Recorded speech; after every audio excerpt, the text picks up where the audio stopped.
दोस्तों, MR Rahul channel में आप सभी का दिल से स्वागत है। दोस्तों, प्रिया सोनी को आखिरकार पति की एक बात न मानने की सजा अपनी जान देकर ही चुकानी पड़ी।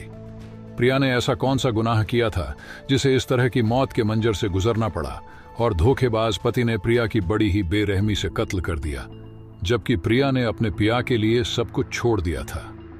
प्रिया सोनी ने सबको छोड़कर करीब 1.5 माह पूर्व प्रिया ने अपने परिवार वालों से बगावत कर उनकी बगैर सहमति के घर के पास रहने वाले एजाज अहमद से शादी कर ली थी।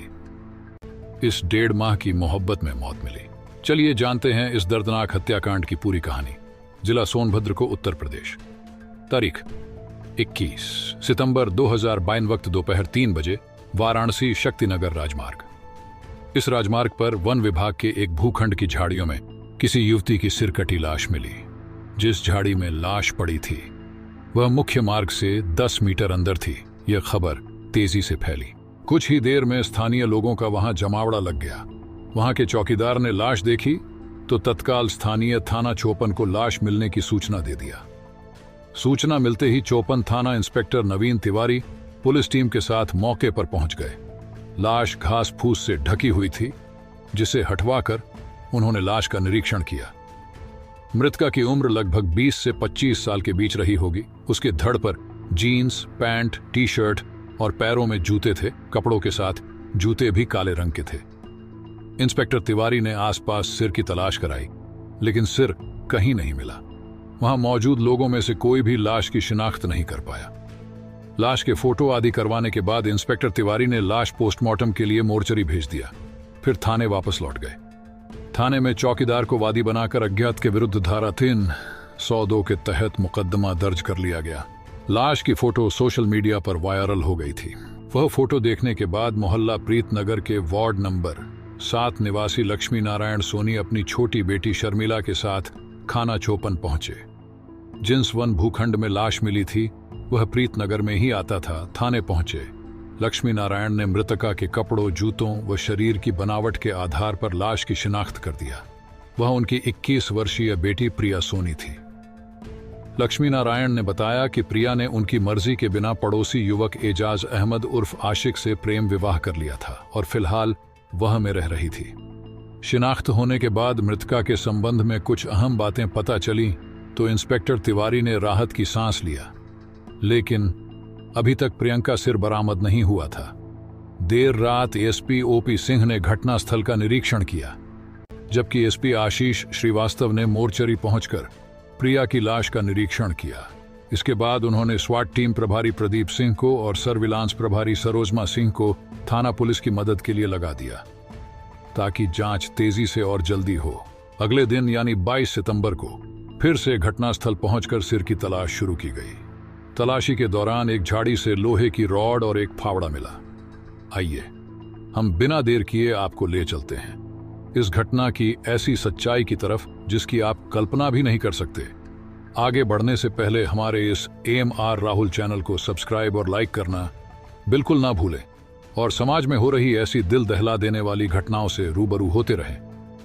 फावड़ा मिलने से यह संभावना बढ़ गई कि हत्यारों ने सिर को कहीं जमीन में गड्ढा खोदकर दफनाया होगा। फावड़ा मिलने से तलाश तेज की गई तो एक झाड़ी से प्रियंका सिर मिल गया। सिर लाश मिलने वाली जगह से 150 मीटर की दूरी पर मिला। इंस्पेक्टर नवीन तिवारी ने प्रिया के पति एजाज अहमद और उसके संपर्क में रहने वालों की लिस्ट बनाई। उनके मोबाइल नंबरों का पता लगाकर सारे नंबर सर्विलांस प्रभारी सरोजमा सिंह को सौंप दिए गए। सरोजमा सिंह और स्वाट प्रभारी प्रदीप सिंह ने उन सभी नंबरों की लोकेशन ऑफ कॉल रिकॉर्ड की जांच की तो प्रियंका पति एजाज शक के घेरे में आ गया। प्रिया और एजाज के मोबाइल नंबरों के कॉल रिकॉर्ड की जांच की गई तो घटना के दिन दोपहर में दोनों के बीच बातचीत होने के सबूत मिले। बातचीत के समय प्रिया की लोकेशन उगरा में थी। बात होने के बाद प्रिया की लोकेशन ओबरा से होते हुए घटनास्थल तक आई। सड़क किनारे जिस जगह प्रिया की लाश मिली उसके दूसरे किनारे पर एजाज की टायर रिपेयरिंग की दुकान थी। पुख्ता साक्ष्य मिलने के बाद इंस्पेक्टर नवीन तिवारी ने 24 सितंबर को शाम 5:30 बजे बघा नाला पुल के नीचे से एजाज अहमद को उसके साथी शोएब के साथ गिरफ्तार कर लिया। थाने लाकर दोनों से कड़ाई से पूछताछ की गई तो उन्होंने अपना अपराध स्वीकार कर लिया और हत्या की वजह भी बयां कर दिया। महत्वाकांक्षी प्रिया फैशनेबल कपड़े पहनती थी। मॉडर्न बनने की चाह में वह अपने बालों को अलग अलग रंगों में रंगवा लेती थी। उसका रहन सहन हाई सोसाइटी की लड़कियों की तरह था। जब फैशन उनकी तरह था तो प्रिया की सोच भी उनकी तरह ही थी। वह हर किसी से आसानी से हंस बोल लेती थी। शर्म संकोच से वह कोसों दूर थी। प्रिया के घर से कुछ ही दूरी पर एजाज अहमद उर्फ आशिक का मकान था। उसके पिता जाकिर हुसैन टायर रिपेयरिंग का काम करते थे। एजाज भी पिता की दुकान पर बैठकर उनके काम में हाथ बटाता था। वह 4 भाई बहनों में दूसरे नंबर का था। प्रिया पर एजाज की नजर भी थी। उसकी खूबसूरती को देख वह पागल सा हो गया था, यह जानकर भी कि वह उसके धर्म की नहीं है। इसके बावजूद वह उसकी चाहत को पाने के लिए आतुर था। पड़ोसी होने की वजह से प्रिया और एजाज एक दूसरे को जानते तो थे ही, जब तक बातचीत भी हो जाती थी। लेकिन जब से प्रिया ने अपने रूप यौवन को आधुनिक रूप से सजाना शुरू किया था, तब से वह कयामत ढाने लगी थी। प्रिया का यौवन जब कदम ताल पर थिरकता तो एजाज का दिल तेजी से धड़कने लगता। एजाज अब प्रिया के नजदीक रहने की कोशिश करता, उससे किसी न किसी बहाने से बात करने की कोशिश करता।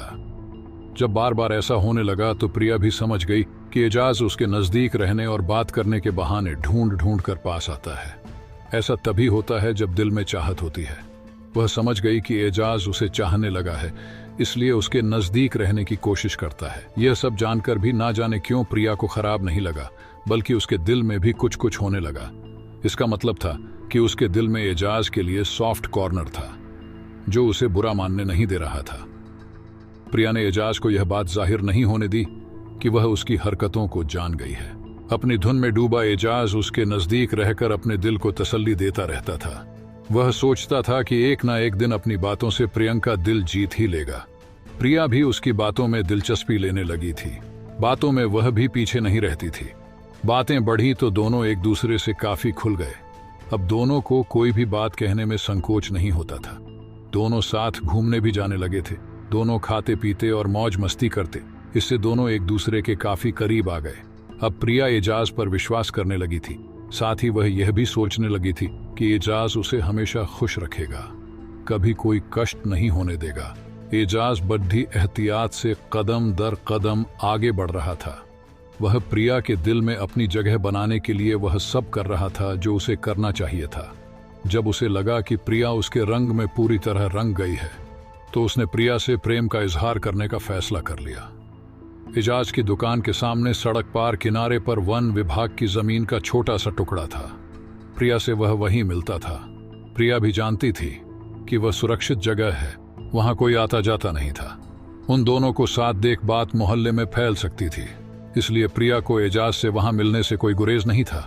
पहली मुलाकात में जब दोनों वहां बैठे थे तो एजाज ने प्यार से प्रिया को निहारते हुए उसका हाथ अपने हाथ में ले लिया और बोला, प्रिया, मैं तुमसे कुछ कहना चाहता हूं जो काफी दिन से मेरे दिल में कैद है। कहो, तुम कब से अपनी बात कहने में संकोच करने लगे? प्रिया ने उसकी आंखों में देखते हुए मुस्कुरा अपनी भौहें। इससे एजाज की हिम्मत बढ़ गई और वह निडर होकर बोल पड़ा, Priya, I love you, I love you, Priya. कहकर एजाज ने बड़ी उम्मीद से प्रिया की ओर देखा। प्रिया को पहले ही एजाज से ऐसी उम्मीद थी, क्योंकि वह जो भूमिका बना रहा था उससे ही जाहिर हो गया था कि एजाज अपने प्यार का इजहार करेगा। प्रिया ने भी बिना देरी लगाए प्यार का जवाब प्यार से दे दिया, लव यू टू एजाज। प्रिया के मुंह से प्यार के मीठे शब्द निकले तो एजाज ने खुशी से उसे अपनी बाहों में भर लिया। प्रिया ने भी उसकी खुशी देखकर उसका साथ दिया। उसका जवाब सुन एजाज ने उसके होठों को चूम लिया। प्रिया ने उसमें भी उसका साथ दिया, लेकिन एजाज जब इससे आगे बढ़ने लगा तो प्रिया ने उसे रोक दिया। इतने तक ठीक है, इसके आगे नहीं। एजाज ने मन महसूस कर उसकी बात मान लिया। इसके बाद दोनों का प्यार दिनों दिन परवान चढ़ने लगा। प्रिया अच्छी तरह जानती थी कि एजाज से प्यार की बात जानते ही घर में कोहराम मच जाएगा। उसके पिता लक्ष्मी नारायण कभी भी गैर धर्म के युवक से शादी को तैयार नहीं होंगे, इसलिए उसने एजाज से बात किया। सलाह मशवरे के बाद दोनों ने घर वालों की बिना मर्जी के शादी करने का मन बना लिया। घटना से 1.5 महीने पहले दोनों ने चोरी छिपे शादी कर लिया। शादी के बाद एजाज ने प्रिया को ओबरा के एक महिला लॉज में ठहरा दिया। उसने प्रिया से कहा कि जब मामला ठंडा हो जाएगा तब उसे घर ले जाएगा। इस बीच वह अपने घर वालों को भी मना लेगा। प्रिया ने उसकी बात मान लिया। वह महिला लॉज में रहने लगी। उसने पास की ही कपड़े की एक दुकान में नौकरी ज्वाइन कर लिया। शादी के कुछ ही दिन बीते थे कि एजाज प्रिया पर धर्म परिवर्तन का दबाव बनाने लगा। प्रिया इसके लिए तैयार नहीं थी। उसने एजाज से कहा, मैंने तुमसे प्यार किया है, तुम्हारे साथ रहने को तैयार हूं, लेकिन मैं अपना धर्म नहीं बदल सकती। जैसे तुमको अपने धर्म से प्यार है, वैसे ही मुझे अपना धर्म प्यारा है। जैसे मैंने तुम्हें तुम्हारे धर्म के साथ स्वीकारा है, वैसे ही तुम मुझे मेरे धर्म के साथ स्वीकार करो। इसमें दिक्कत क्या है? हमारे प्यार के बीच धर्म को क्यों ला रहे हो? एजाज ने कहा, प्रिया, हमारे यहाँ गैर धर्म की लड़की को उसके धर्म के साथ नहीं स्वीकार आ जाता। उसे अपना धर्म परिवर्तन करना ही पड़ता है। तुम मेरा धर्म स्वीकार कर लो तो मैं तुम्हें अपने घर ले चलूं। मैं किसी भी हालत में अपना धर्म नहीं बदलूंगी। यह बात तुम्हें शादी और प्यार करने से पहले सोचना चाहिए था। मुझसे ही पूछ लेते तो ये नौबत ना आती। मैंने सोचा जब तुम मुझसे प्यार कर सकती हो, शादी कर सकती हो, तो मेरा धर्म भी स्वीकार कर लोगी। सब तुमने अपने आप ही सोच लिया। मुझसे एक बार भी पूछने की जहमत नहीं उठाई। इसमें गलती तुम्हारी है, मेरी नहीं। दोनों के बीच इस बात को लेकर काफी देर तक बहस होती रही, लेकिन प्रिया नहीं मानी। फिर दोनों के बीच जब तब इस बात को लेकर विवाद होने लगा। 19 सितंबर को शाम 6 बजे प्रिया की एजाज से बात हुई। प्रिया ने उससे मिलने आने की बात कही कि जांच में आने के लिए आकर दिया। प्रिया से बात होने के बाद एजाज ने फोन कर अपने दोस्त शोएब को बुला लिया। उसके साथ मिलकर उसने योजना बनाई। कुछ देर बाद प्रिया ओबरा से ऑटो लेकर आई और एजाज की दुकान के सामने उतरी। एजाज ने उसे आते देख लिया था। वह उसे सड़क के दूसरी ओर वन विभाग की जमीन पर ले गया, जहां दोनों शादी से पहले मिला करते थे। एजाज और प्रिया लगभग 10 मीटर अंदर जाकर एक जगह बैठ गए। दोनों में बात हुई। एजाज ने एक बार फिर प्रिया से धर्म परिवर्तन करने की बात छेड़ी, लेकिन प्रिया ने 2 टूक जवाब दे दिया। नहीं। एजाज गुस्से से भर उठा, लेकिन उसने प्रिया पर जाहिर नहीं होने दिया। मिनट में आने की बात कहकर वह दुकान पर आ गया। वहां से उसने एक लिवर रॉड और चाकू उठाया और शोएब को पीछे आने को कहा। एजाज फिर वहां पहुंचा जहां प्रिया बैठी थी। प्रिया की पेट उसकी तरफ थी। एजाज ने प्रिया के सिर पर पीछे से लिवर रॉड से तेज प्रहार किया। उसका वार इतने जोरों का था कि प्रिया चीख भी न सकी और वहीं ढेर हो गई। इसके बाद शोएब के वहां पहुंचने पर एजाज ने तेज धारदार चाकू से प्रियंका गला काटकर सिर धड़ से अलग कर दिया। फिर सिर को वहां से 150 मीटर दूर एक झाड़ी में फेंक दिया। इसके बाद धड़ को जमीन में दफनाने के लिए एजाज अपनी मारुति अल्टो कार से फावड़ा लेने चला गया। बाजार से फावड़ा खरीद कर लाने के बाद दोनों ने जमीन को खोदने का प्रयास किया, लेकिन जमीन पत्थरीली होने के कारण दोनों गड्ढा नहीं खोद पाए। लाश को दफना नहीं सके तो दोनों ने आसपास उगी घास और पौधों से लाश ढक दिया। प्रिया का मोबाइल उसकी जीन्स की जेब में था। एजाज ने उसका मोबाइल निकालकर अपनी जेब में रख लिया। लोहे की रॉड, चाकू और फावड़ा झाड़ियों में छिपाने के बाद दोनों वापस लौट आए। अगले दिन 20 सितंबर को एजाज ने प्रिया के मोबाइल में उसका व्हाट्सएप अकाउंट खोलकर प्रिया की तरफ से अपने नंबर पर न मिलने आने का मैसेज भेज दिया, जिससे उस पर शक ना जाए। फिर उसने प्रिया का मोबाइल स्विच ऑफ करके अपनी दुकान के पीछे फेंक दिया, लेकिन उसका गुनाह क्षेत्र न सका। आखिर वहां और शोएब कानून की गिरफ्त में आ ही गए। एजाज की निशानदेही पर प्रिया का मोबाइल और ऑल्टो कार भी पुलिस ने बरामद कर लिया। हत्या में इस्तेमाल बाकी हथियार घटनास्थल से बरामद हो चुके थे। जरूरी कानूनी लिखा पढ़ी के बाद दोनों को सीजेएम कोर्ट में पेश करके जेल भेज दिया गया। ऐसी मौत किसी को ना मिले। दोस्तों, इस पूरी वीडियो के बारे में आपकी राय क्या है? कमेंट बॉक्स में जरूर बताएं। मेहनत पसंद आई हो तो इस वीडियो को लाइक करते हुए शेयर भी करें। अगर आपने अब तक एमआर राहुल चैनल को सब्सक्राइब नहीं किया है तो जल्दी से चैनल को सब्सक्राइब कर लें। क्राइम की दुनिया से जुड़ी ऐसी ही सच्ची कहानियों के लिए हमारे साथ जुड़े रहे। धन्यवाद।